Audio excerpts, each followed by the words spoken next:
آج کی گفتگو کا موضوع جو ہے فقر و فاقہ کے اسباب۔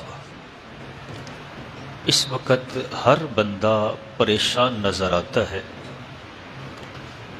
ہر بندہ تنگ دستی کا روتا ہوا نظر آتا ہے۔ حالات نہیں ٹھیک ہیں، علماء کے پاس جاتے ہیں، ائمہ کے پاس جاتے ہیں، کوئی قسمت کے ہارے 2 نمبر بابوں کے ہاتھے چڑھ جاتے ہیں تو وہ اپنی ڈیمانڈ رکھتے ہیں، جناب اتنا پیسہ دیں تو آپ کا کاروبار چل جائے گا۔ اس وقت اس کو سوچنا چاہیے کہ یہ جو مجھ سے اتنے پیسوں کی ڈیمانڈ کر رہا ہے، اگر اس کے پاس کچھ ہوتا تو یہ خود نہ بہت بڑا بزنس مین ہوتا، یہ خود نہ رزق کے دروازے سارے کھول کے اپنی طرف کر کے بیٹھا ہوتا، کیونکہ عقل پہ پردے پڑے ہوتے ہیں، سمجھ نہیں آتی۔ اچھا جی میں 20,000 دوں تو کام ہو جائے گا نا۔ وہ آگے ایسا بزنس مین ہوتا ہے، مارکیٹ کا وہ بہت بڑا جو نا وہ ڈاکو، وہ کہتا ہے بے فکر ہو جائے، آنکھیں بند کر کے جائیں۔ اور اس کو اتنا یقین پھر اپنے رب پر نہیں رہتا جتنا اس بابے پہ ہو جاتا ہے۔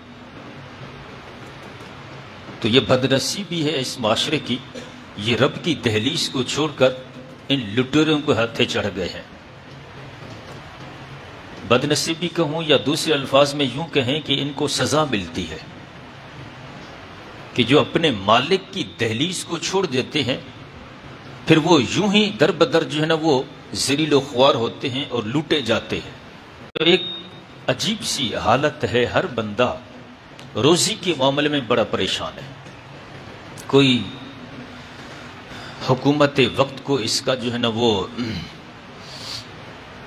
مجرم قرار دیتے ہیں کہ اس نے یوں کر دیا، اس نے یہ کر دیا، اس نے اتنی مہنگائی کر دی، فلاں ہو گیا۔ وہ ایک اپنی جگہ ٹھیک ہے، مہنگائی ہو گئی، سب کچھ ہو گیا، وہ عنصر بھی ہم نہیں ختم کر سکتے، لیکن دوسری طرف مجھے ادھر ادھر بیٹھ کر رونے سے کبھی میں نے اپنے اندر جھانک کے دیکھا ہے کہ میں خود کیا کر رہا ہوں۔